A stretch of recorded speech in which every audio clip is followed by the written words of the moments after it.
E aí, pessoal, tudo bem? Quando a gente pensa em Azure, é fácil imaginar uma coisa abstrata, né? Algo flutuando por aí no cyberespaço. Mas a verdade é que a nuvem é bem mais concreta do que parece. Hoje, a gente vai montar um verdadeiro mapa mental da estrutura do Azure, desde a base física até como a gente organiza tudo isso de forma lógica. Bora montar esse esqueleto peça por peça? Para começar, a pergunta mais básica de todas, quando alguém fala a nuvem, do que exatamente a gente está falando? Onde é que essa coisa fica? Pois é, a resposta é bem pé no chão. A nuvem vive aqui, ó, em prédios de verdade, gigantescos, cheios de servidores, com sistemas de refrigeração e segurança de última geração. Essa é a fundação de absolutamente tudo que o Azure faz. Olha só o nosso roteiro de hoje. A gente vai fazer uma viagem do macro para o micro. Vamos começar entendendo que a nuvem é física. Depois vamos ver a presença global do Azure, dar um mergulho em como funciona uma região e aí sim a gente passa para a parte lógica, como organizar a conta e no fim juntar tudo na hierarquia completa. E aqui está o nosso ponto de partida que é super importante. Computação em nuvem não é mágica, pessoal. Ela depende de uma rede imensa de servidores físicos, de hardware de verdade, que está em algum lugar remoto guardando e processando dados. Agora, vamos dar um zoom out, olhar o mapa mundi. A Microsoft organiza toda essa infraestrutura física gigantesca numa hierarquia bem pensada. E isso tudo tem um motivo: oferecer velocidade, conformidade com leis e, claro, muita resiliência no mundo todo. No topo de tudo, a gente tem a geografia. Pensa nisso como se fosse uma grande fronteira geopolítica, tipo Américas ou Europa. A principal função de uma geografia é garantir que os dados fiquem dentro de uma área específica, para atender às leis de soberania de dados de cada lugar. Isso é fundamental para estar em conformidade. Descendo um nível, a gente chega na região. Aqui é onde a ação realmente acontece. Uma região é uma área que tem vários data centers, todos conectados por uma rede super rápida.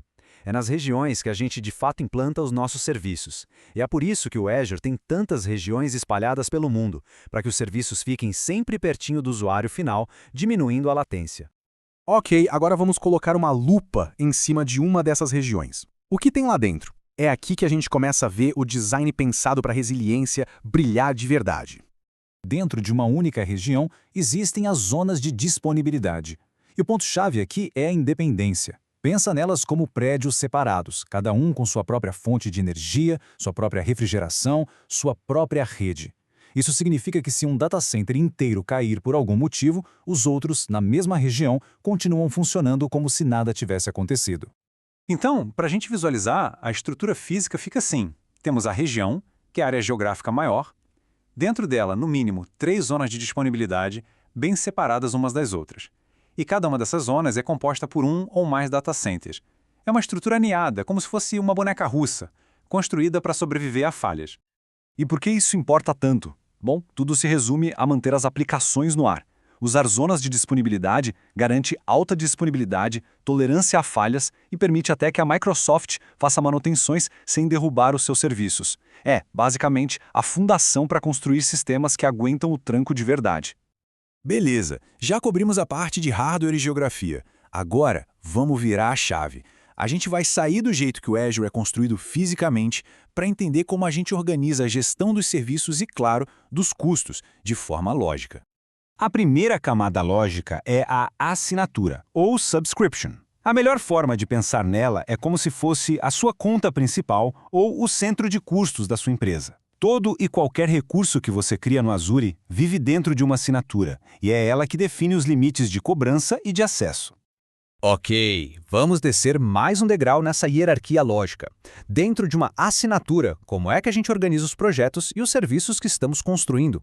A resposta é o grupo de recursos ou Resource Group. E olha, esse é um dos conceitos mais importantes que existem. Pensa nele como uma pasta ou uma caixa de projeto. Todos os componentes de uma solução, tipo a máquina virtual, o banco de dados, a rede, tudo vai junto nesse grupo. Isso torna a gestão, o monitoramento e até a exclusão de tudo junto muito, mas muito mais fácil. E quem é que controla tudo isso? É o Azure Resource Manager, o famoso ARM. O ARM é o cérebro da operação. É o serviço que processa todas as solicitações, não importa se vem do portal, da linha de comando ou de um script. Ele garante que tudo seja implantado de forma consistente e com as permissões certinhas. É a camada de gerenciamento que unifica o Azure inteiro. Chegamos! Agora é a hora de juntar todos os conceitos que a gente discutiu, tanto os físicos quanto os lógicos, numa imagem só, completa. Esse aqui é o mapa do Azure. A gente começa lá em cima com a geografia para conformidade de dados. Desce para a região, que é a localização física. Entra na assinatura, que é a unidade de faturamento. Organiza tudo num grupo de recursos, que é o nosso projeto. E finalmente chega no recurso individual, o serviço que a gente está usando. Essa é a estrutura completa. E só para reforçar o ponto principal, tudo isso é governado pelo Azure Resource Manager. Essa camada de gerenciamento consistente é o que garante a ordem e o controle nessa estrutura toda. Resumindo, é o AAM que torna toda essa complexidade gerenciável. E isso leva a gente para nossa reflexão final. Com esse mapa mental claro, entendendo a arquitetura do Azure desde o data center físico até os containers lógicos, que tipos de aplicações globais, resilientes e escaláveis se tornam possíveis? As possibilidades, como dá para imaginar, são gigantescas.